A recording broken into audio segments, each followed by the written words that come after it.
خزانہ ہے. بے شک. جیتے رہیے آپ. تو یہ دروازہ اس کریم دروازے پہ جا کے مانگیں، لیکن یہ ذہن میں رہے کہ اس دروازے پہ مانگنے جا رہے ہیں تو چھوٹا سا برتن لے کے نہ جائیں.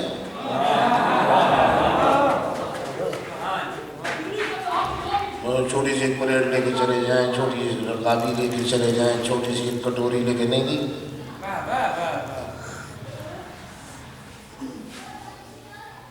کیونکہ یہ ذہن میں رہے کہ جتنا صرف ہوگا بقدر صرف ہی تو ملتا ہے. اگر صرف چھوٹا ہو تو عطا کرنے والے کا تو جرم نہیں ہے نا. تنگ صرف کا قصور ہے، جو صرف تنگ ہے. کشکول تھوڑا سا بڑھا لے کے جائیں تو زیادہ عطا ہو جائے گا. بارگاہ رسالت میں بھی تو یہی ہوا ہے نا. یعنی بارگاہ رسالت سے تو خیرات بٹ رہی تھی، ہر قسم کی خیرات بٹ رہی تھی. جن کا ظرف چھوٹا تھا وہ کچھ حاصل نہیں کر سکتے.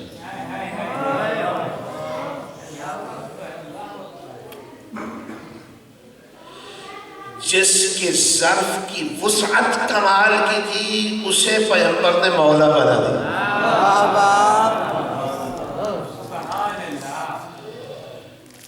اسی بقدر صرف ملتا ہے. خدا بندہ نے قرآن مجید میں اس کی طرف اشارہ فرمایا، فرماتا ہے وَأَنزَلَ مِنَ السَّمَاءِ مَاءً فَسَالَتْ أَوْدِيَةٌ بِقَدَرِهَا.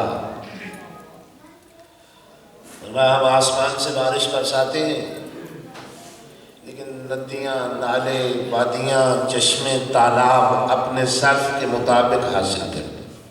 یہ آیت ہے قرآن. کالے بادل گھر آتے ہیں نا، موسلا دھار بارش برسنا شروع ہو جاتی ہے تو آسمان پر تو پانی کا ایک سمندر موجود ہے. تو آپ ایک چھوٹا سا گلاس اگر وہاں رکھ دیں تو اس گلاس کے مطابق آئے گا. اس میں اگر آپ ایک ٹب رکھ دیں تو اس کے ظرف کے مطابق، اگر ایک حوض ہو تو اس کے مطابق، بہت بڑا تالاب ہو، ایک جھیل ہو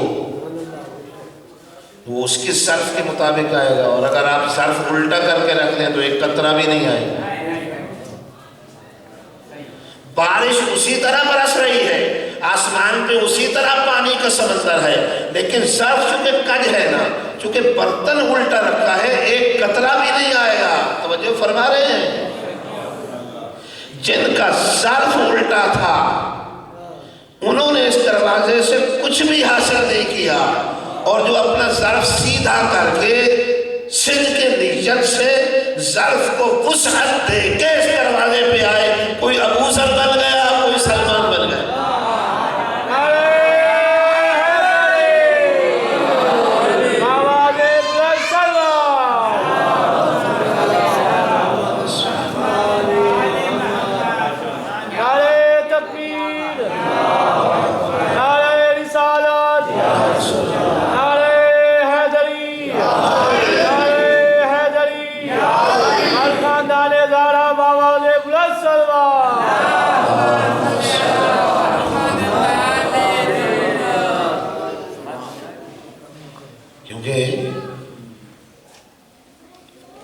کبھی ایسا ہوتا ہے، اور اصل میں صحیح فتین انسان بھی یہ ہوتا ہے جو تھوڑے وقت میں زیادہ حاصل کرے.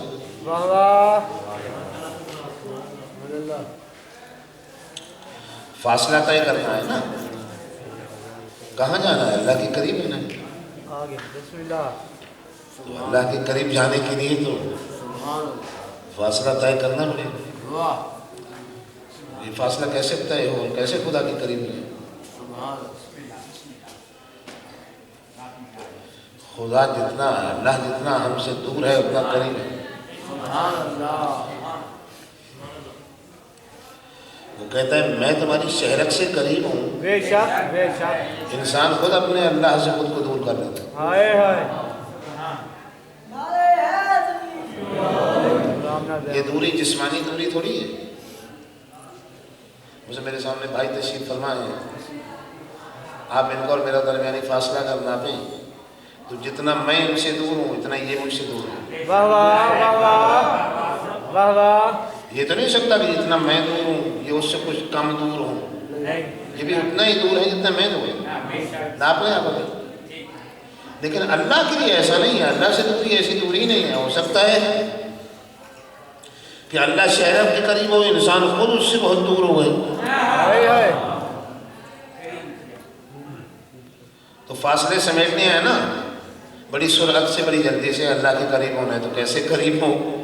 نبی کریم صلی اللہ علیہ وسلم نے ایک مرتبہ بارگاہ رب العزت میں عرض کی تھی کہ مالک, جو گزشتہ نبیوں کی امتیوں کی زندگیاں اتنی لمبی, عمریں طویل تھیں, 200 سال, 250 سال, 300 سال, 400 سال, تو ان کی عبادت بھی لمبی تھی, وہ بھی طویل ہے, سجدے کثیر, ان کے سجدوں کی تعداد زیادہ, عبادت کی تسبیح کی تعداد زیادہ, ان کے قیام زیادہ, ان کے قعود زیادہ, ان کے رکوع زیادہ, ان کے قنوت زیادہ. اور مالک میری امت کی تو عمریں ہی کم ہیں, 60 سال, 70 سال, 80 سال, تو ان کی عبادت بھی تو کم ہوگی. خالق کائنات نے فرمایا حبیب ہم نے تیری امت کو جو عطا کیا ہے وہ گزشتہ پہلے نبیوں میں سے کسی بھی امت کو ہم نے عطا نہیں کیا, ہم نے تیری امت کو شب قدر عطا کیا.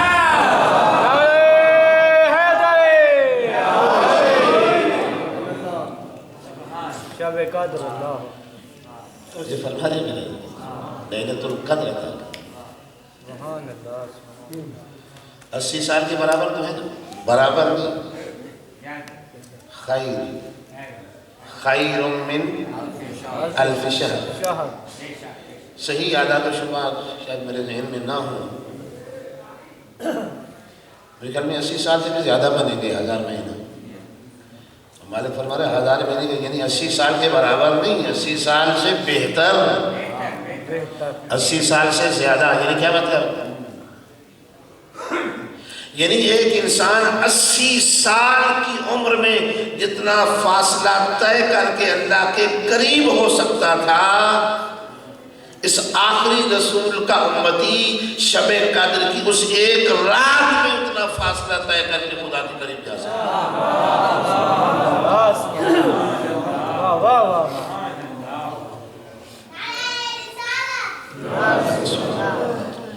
80 سال میں ایک انسان جتنی عبادت کر سکتا ہے, اور عبادت بھی حقیقی عبادت ہو جس میں لفظ عبادت کا اطلاق بھی کیا جا سکے, اسے عبادت کہا جا سکے. بعض اوقات ایسا ہوتا ہے کہ یہ قرآن مجید میں خالق کائنات نے فرمایا ہے یحسبون انہم یحسنون صنعا, کچھ لوگ ایسے ہیں جو سمجھتے ہیں کہ عبادت کر رہے ہیں, اصل میں کچھ بھی نہیں. اکثرین اعمالا, سارے کے سارے میں ہیں بیچارے. پہلے ایک لفظ استعمال کیا مودت, بغیر مودت کی عبادت کیے جائے انسان, کیا فائدہ؟ میں 10 گھنٹے کی ایک نماز پڑھوں لیکن کعبہ کو پشت کر کے پڑھوں, ہو جائے گی؟ نہیں. اس لیے میرے نبی نے فرمایا کہ یا عیدی مثلا کمثل الکعبہ, یا عیدی تیری مثال کعبہ کی مثال ہے. کوئی انسان اپنے دل کا رخ تجھ سے موڑ کے تیری طرف تیری ولایت سے پشت کر لے, کیا دے بات ہے.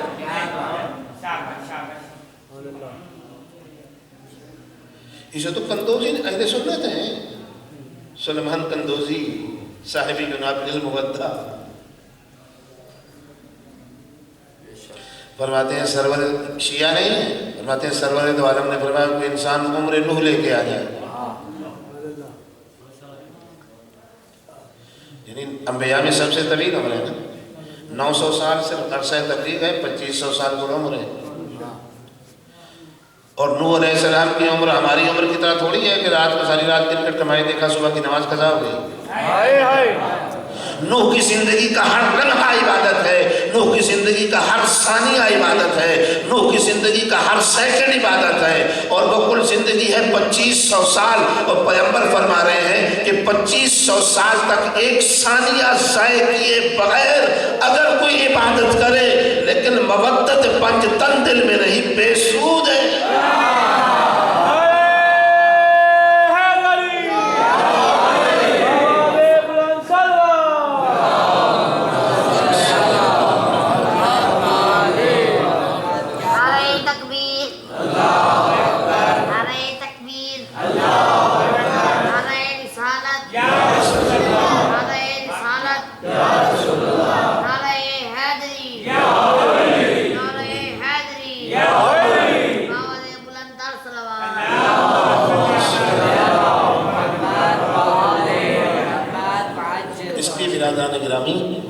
ایسے پڑھنے والے کو پہلے کچھ پروگرام کا بتا دیا جائے تو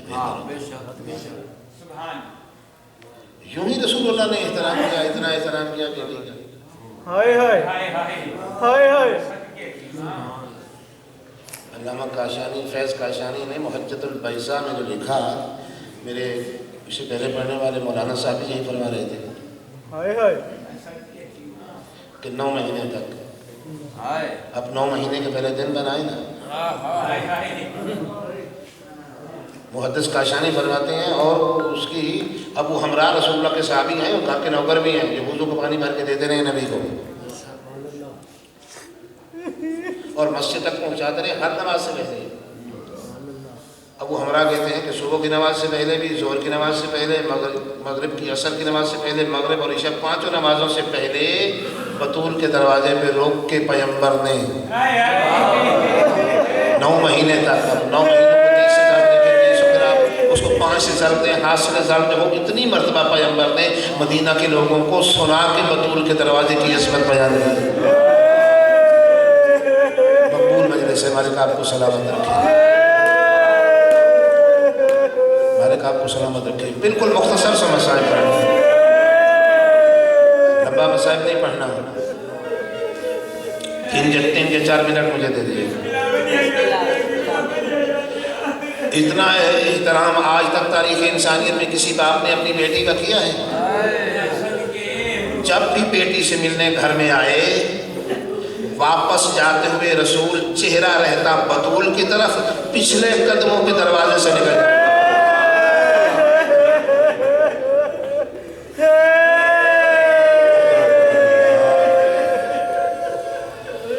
اور ایک مرتبہ جناب سلمان نے پوچھ لیا تھا، یا رسول اللہ، اگر بیٹیوں کے گھر سے پچھلے قدموں میں نکلنا آپ کی سنت ہے تو ہم بھی اسی طرح سے اپنے گھروں سے نکلا کریں. فرمایا نہیں، تم پہ واجب نہیں، اس گھر میں زہرا رہتی ہے.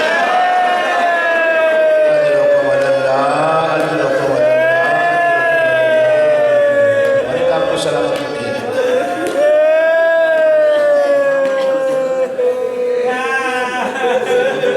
اور اسی دروازے پہ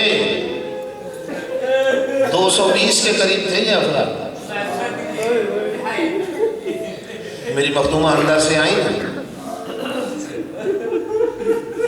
تو باہر کھڑے ہوئے ایک شخص نے پوچھا، بی بی آپ جو دروازے پہ آئی ہیں، گھر میں کوئی مرد نہیں تھا؟ میری مخدومہ نے فرمایا، تیرے طغیان کے اندھیرے کو دور کرنے کے لیے مشکات الہی کی ضرورت تھی، اس لیے بطول آئی ہے.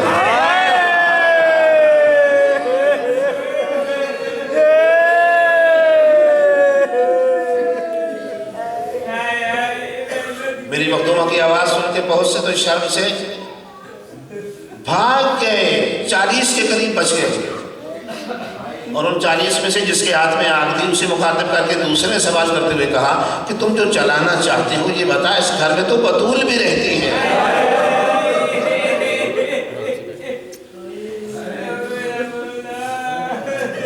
اور پھر لگا لی گئی آگ. بالکل دامن وقت میں گنجائش نہیں عزیزان.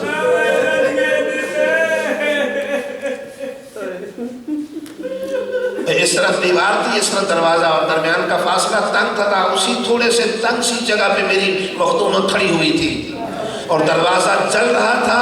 اور تاریخ کہتی ہے راکاسا میں رجلے، اور اس نے جلتے ہوئے دروازے کو اپنے پاؤں کی ٹھوکر ماری اور دروازے کی کنڈی کا کیل پیوست ہو گیا مخدومہ کونین کے سینے میں. اور جب لوگوں نے گزرنا چاہا تو جگہ اور تنگ ہوئی. وہ خود کہتا ہے میں نے بطول کی پسلیوں کے ٹوٹنے کی آواز. اور گرتے گرتے فرمایا، یا فضا خزنی قد قتل ما فی احشائی، فضا جلدی سے میرا محسن شہید.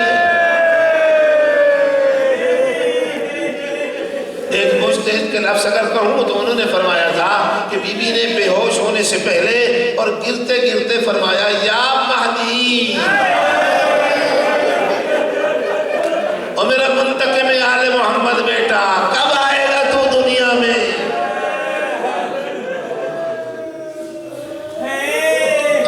اللہ ہمارے آپ کو سلامت رکھے. ہوش میں آئی، آنکھیں کھولی، کہا حافظ صاحب علی کو کہاں لے گئے؟ علی نظر نہیں آئے.